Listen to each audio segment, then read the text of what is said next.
We've reviewed Abu Dhabi, we've reviewed the season, and now it's time to go over the lessons learned from the 2024 season as we look ahead to 2025.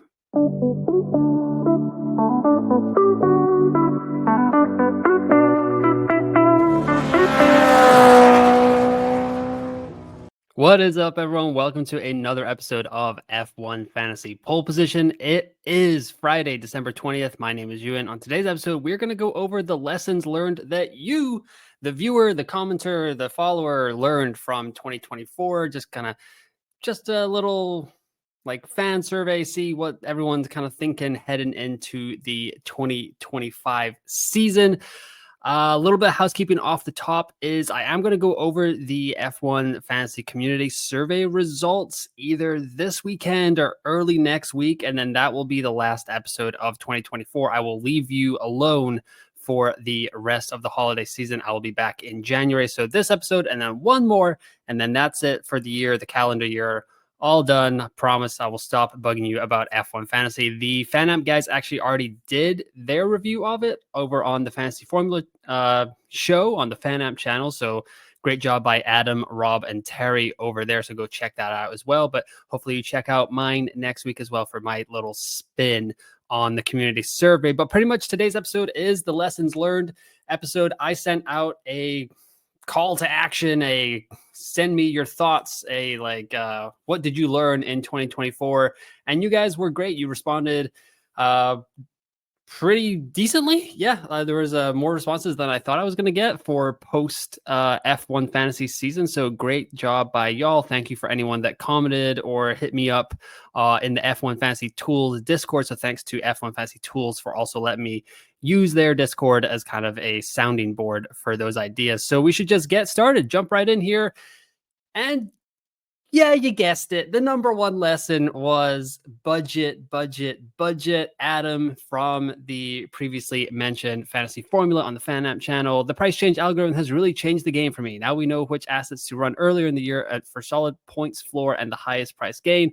Also, I may never live down my decision to run Red Bull and V-Carb in Bahrain. Yep, did the same thing there as well, Adam. As we keep going here, Mike F. building budget early as was shown this year, but who would have predicted that getting Hulk and Mag and sticking with them would have been the plan? But I would say money over points early is a must. Formula Fantasia, budget building in opening weeks is essential to good year. If you get priced out with a strong team, you may never recover. Understanding A, B, and C tier drivers is great help. Also, Sims only helps so much. Sometimes you got to go with your gut, and Sims don't have one, which, yeah, I guess that is true. Relying too heavily on the Sims here. Building budget, or Frano at Frano Vento on X. Building budget in the early stages is critical. Also, running limitless early in the season is a wild differential in points due to early season budgets and point seasons or point ceilings. I agree with that as well. I think we talked about this a little bit in the season review, but when the dust has settled, like on the first few races of the season before the updates come in F1 and F1 Fantasy, that is really the time to strike with a limitless squad. It helped that the first sprint of the year was so early in China, where we knew that Red Bull, McLaren, Ferrari were all pretty strong heading into that race. It gets harder and harder to guess who and what kind of car will be strong every weekend heading into the final parts of the season. That's maybe when the extra DRS boost is more powerful, like we're going to talk about with the lessons learned in a little bit here as well. But yeah, the limitless chip for sure was very helpful in China. A lot of people ran it in Miami as well, which was still strong with McLaren's update and Red Bull still being quite strong that weekend as well. But definitely the limitless. And the budget building thing is we have like indisputable evidence that that is the way to go, because the winner of the Global League talked about this in his interview with the Fantasy Formula guys, that he focused on building budget early in the season, and it eventually allowed him to run Ferrari and McLaren as his constructors, and then 3 premium drivers over the final 5 or 6 races of the season. I think he said he switched it from Baku towards the end of the season where you could get 3 drivers. So building budget is key, and knowing which C tier drivers to kind of exploit in the early parts of the season is going to be very interesting for the 2025 preseason. So we'll be paying a lot of attention to testing, and especially that open weekend in Australia, which will open the season in 2025. Wilson said, concentrate on budget building, even sacrificing a few additional points for at least first 10 races. By round 15, you can aim to run 2 top constructors and 3 premium drivers using unlimited budget chip at the first sprint race is also a great advantage, like we just touched on with China.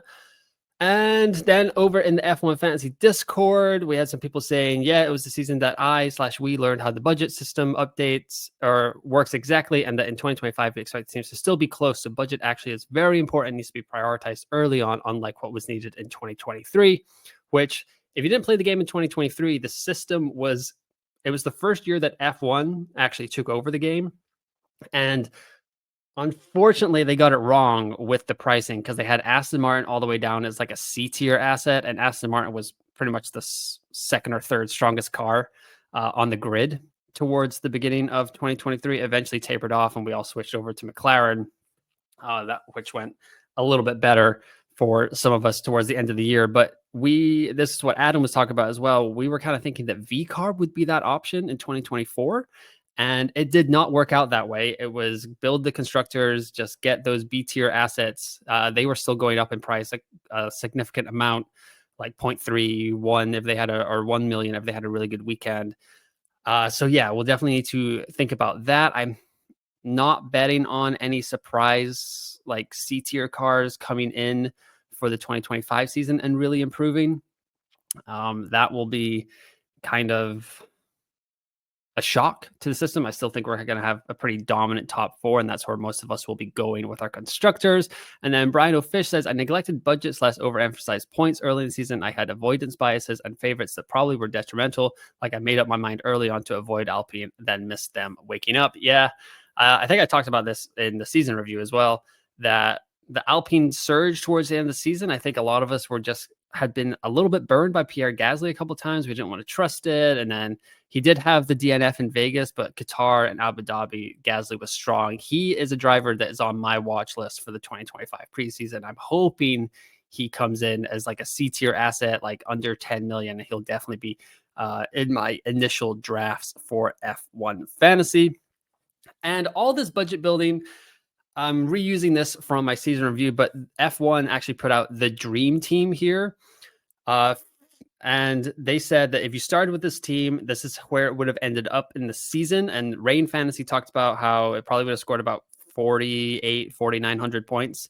I took it like a little bit of a step further with some loosey-goosey math, added in all the chips that it could have played at like kind of optimum times. And this team probably would have ended up about top 700 in the world with 140 million. And as you can see here, it started with 2 B-tier drivers. It started with 2 B-tier constructors, and then Zhou Guanyu, Kevin Magnussen, and Nico Hülkenberg. Kevin Magnussen, one of the highest risers in the game in F1 Fantasy this season. Nico Hülkenberg was also up there. Piastri and Leclerc went from about 20 million all the way into the 26 range by the end of the season as well. McLaren and Ferrari climbed as well. McLaren a little bit faster. They were closer to the A-tier threshold for the 2024 season, and they got there pretty quickly after strong showings in China and Miami.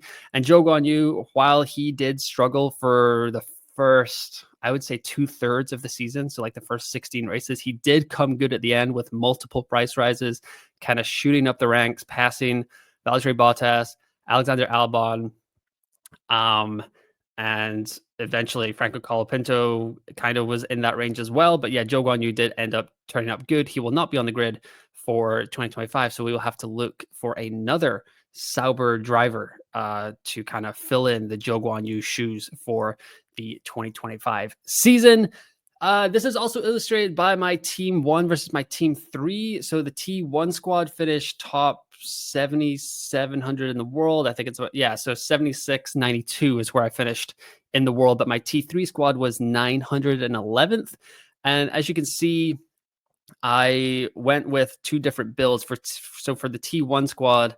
I went with Verstappen and Red Bull and VCARB. That was kind of my build there for T1. I went there for the first 2 or 3 races of the season. And then for T3, I started with like Checo and Leclerc, and then I think it was Red Bull and Ferrari or something like that. Maybe it was just Checo and then Ferrari and Red Bull because it was kind of not all the way with that optimal lineup. But as you can see here, slowly but surely over the course of the season, that T3 team gained more budget and eventually really start to stretch its legs. And that second quarter there of the season from like Italy or Monaco on, you can see that it drastically outscored my T1 squad quite a lot week over week. Moving into the second half of the season here, it wasn't all that infrequent that my T1 squad would like kind of match or outscore the T3 team, but the T3 team still gained a bunch of budget over time. It allowed me to get into the 2 premium driver market a lot faster, keep gaining points, and just in general, keep up a stronger squad, stay in the top 1,000 for the world for the remainder of the season. And that's kind of where that ended up. Took some bad risks at some points here as well. But overall, budget building is the king. And I think that's going to be a massive obsession from the F1 fantasy community heading into the 2025 season. Miguel Chavez says my top 3 budget building since day one. On Bahrain, I went with Max. Should have been 2 B tier drivers. Correct. Take risks like Behrman in Saudi Arabia. And then 3, save one of either Limitless or the 3X chip for the final 2 sprint races. And then Berserker P, who actually crushed me in our mini league. Don't worry about the minus 10 penalty to move a driver. I remember we were having a pretty good chit chat about that before Saudi Arabia. I saw that he went with Behrman. And I was like, well, aren't you just going to have to use a transfer to bring him out? But looking back on it, I think the global winner, Andrew, was also saying that like a Ferrari driver as a C tier asset was almost guaranteed like $1 million price rise just because of how strong that car was. So I'm not anticipating any of the top tier drivers having appendectomy in the second or third race of the season. And then like Valtteri Bottas stepping in for Kimi Antonelli or George Russell in Mercedes. But if there are these opportunities, we should jump on them. So yeah, like take risks like Behrman in Saudi Arabia. Looking back on it now, obviously like we didn't know how good Ollie Behrman was. He's gotten the drive in Haas. We'll see where he ends up in price for the 2025 season as well, next to Esteban Ocon. But yeah, that was a good budget building opportunity. Just kind of double down like Miguel's point 1 and point 2 here are combined. So budget building and Behrman offered that opportunity. I think some of us were still working on the assumption that like the Red Bull V carb would maybe come good because it was only the second race of the season for Saudi Arabia. So we didn't want to totally abandon our concept of Max plus Red Bull was the winning formula. But it was not meant to be. So yeah, the minus 10 penalty to move a driver is not that big a deal. It was the only thing I would say to Berserker P is that the minus 10 penalty when moving around back markers is unnecessary because it's really infrequent that a back marker would kind of overcome that penalty unless it was like a long-term look. But I just don't think like a lot of us were kind of going with a long-term driver towards the end of the season, especially after like the Logan Sargent fiasco and all that stuff. We were kind of having to like, if we had to save 0.5 to move up from like Piastri to Leclerc, whenever they kind of got different in price, that was a little bit of a worry. But if it was like a means to an end to upgrade that driver to like the optimal team, then it was fine.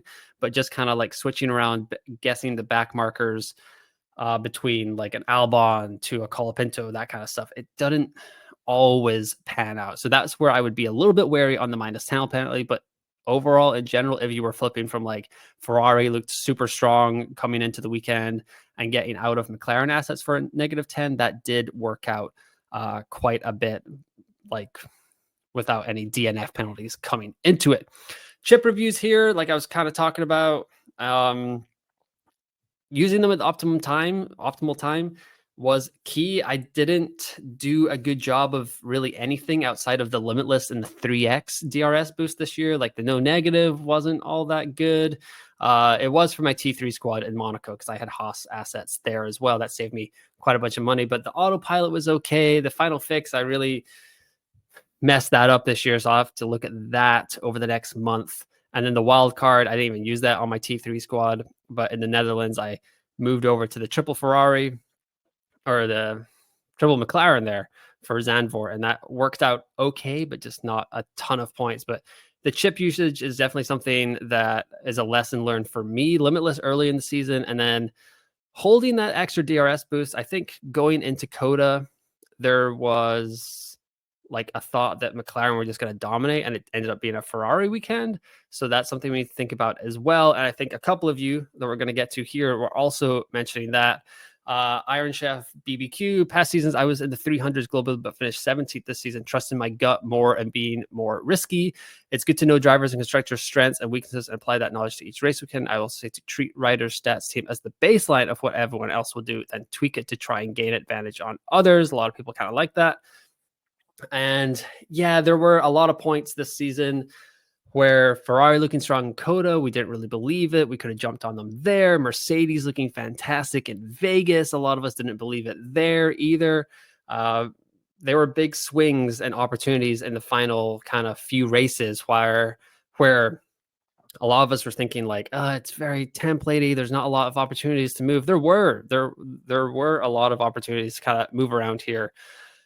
Even Ferrari kind of heading into the final race of the season kind of raised some of our eyebrows with their FP1 pace. And then even the Sims kind of said Ferrari was going to be strong. And I still went with like triple McLaren and like that sort of stuff. So yeah, it's just, there's trusting your gut is definitely going to be more of a thing. What I'm going to try and do a lot more often in 2025 is record an episode on like Friday night after FP1 and FP2 and like have my thoughts out from what I see on the track, what I see from the times.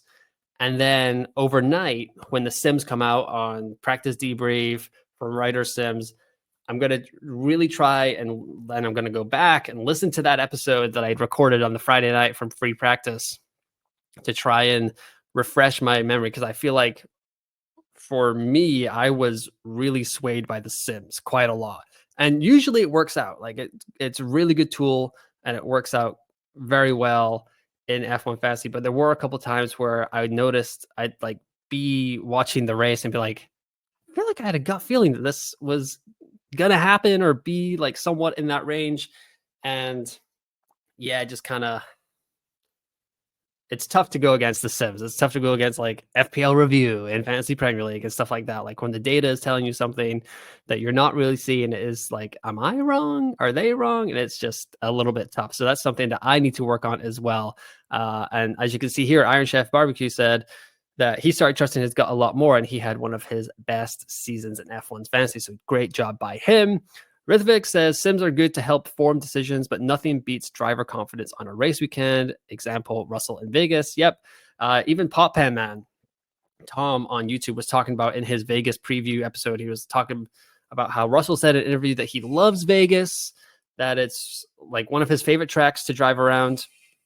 And then they were top of the times, looking really good, FP1, FP2, FP3, and still didn't trust it. So there are these little tidbits that we can take from these driver interviews, from them mentioning like what's their favorite track, what do they feel confident around, what do they enjoy, and maybe that's something that we can build on for the 2025 season as well. Peter Brooks here, the power of a 10-place grid penalty to a top driver is slightly underrated, should be prioritized more.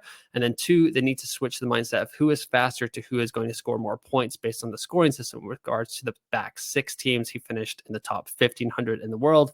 So great job by Peter. I would say I did prioritize a 10-place grid penalty for Max Verstappen at Spa. I just didn't realize how bad that Red Bull was already. I think that caught a few of us out as well. Just kind of banking on like, oh, Max is going to get a 10-place grid penalty. He's going to steam through the field like he has done the past couple of years at Spa.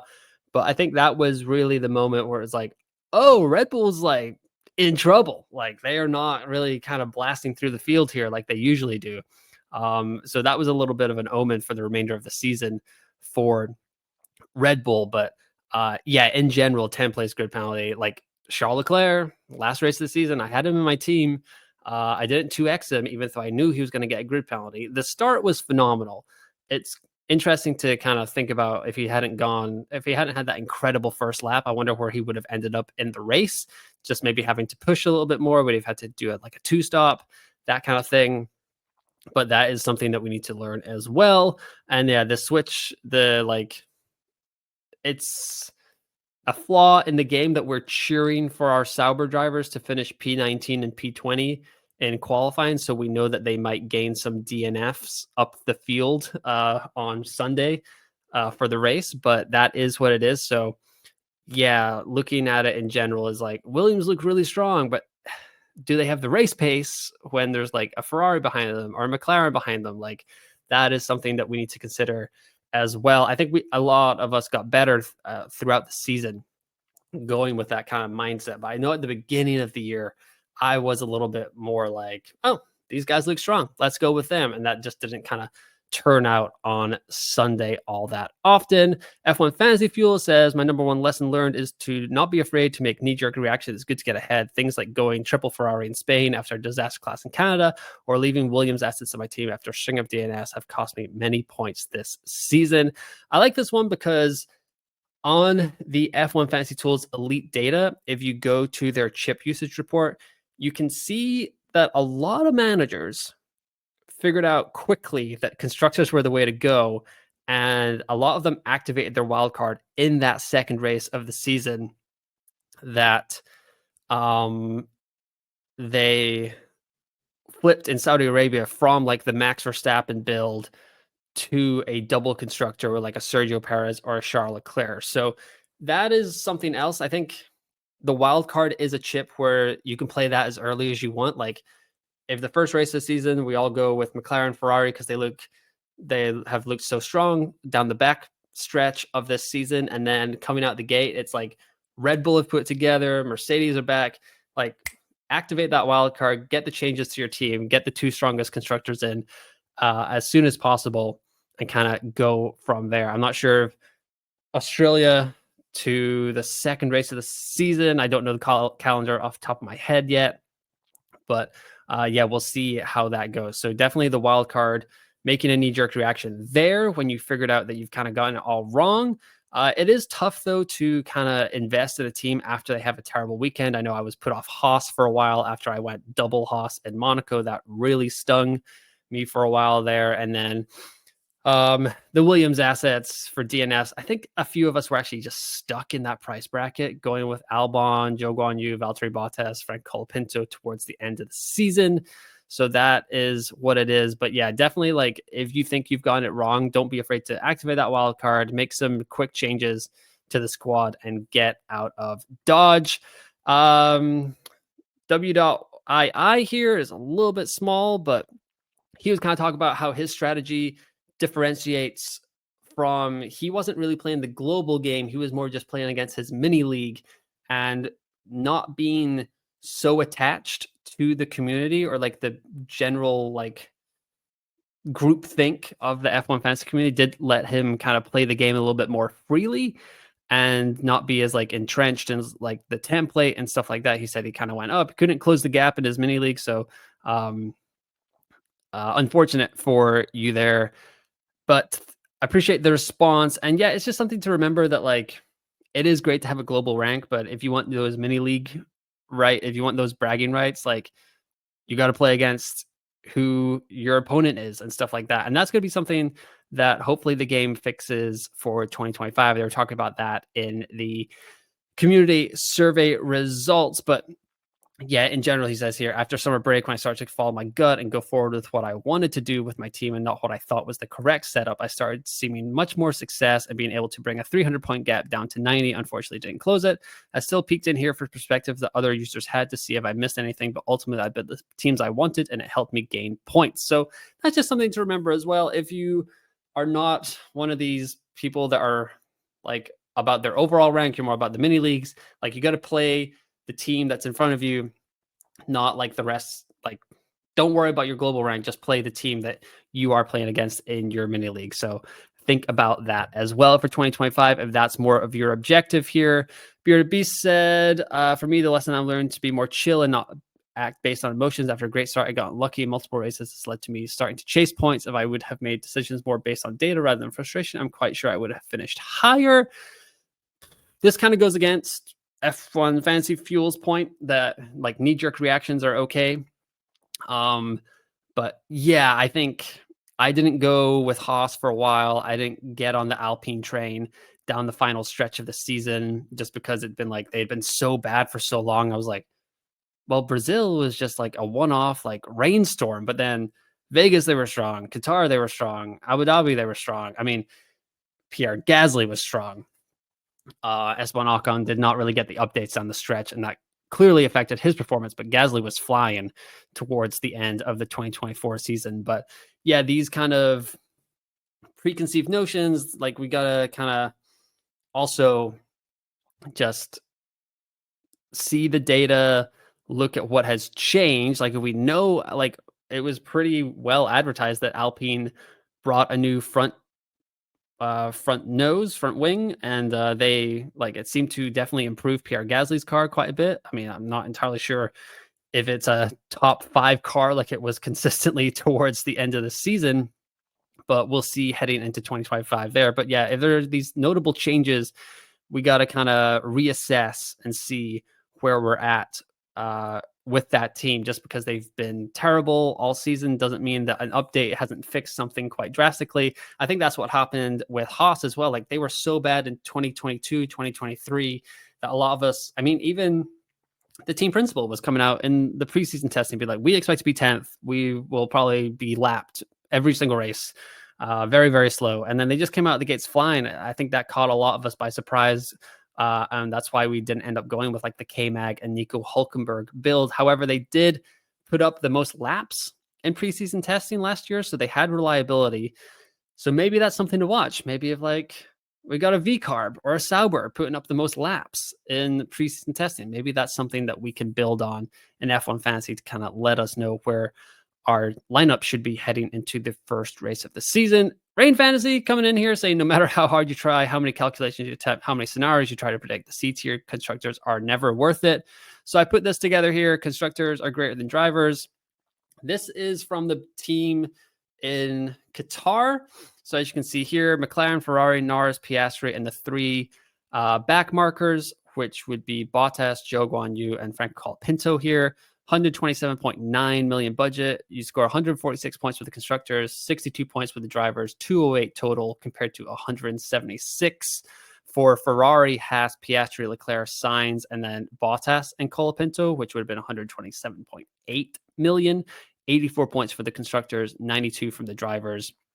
So I hope I did my math right there. 176 points. So yeah, that's like a 32 place or point gap there. So it does.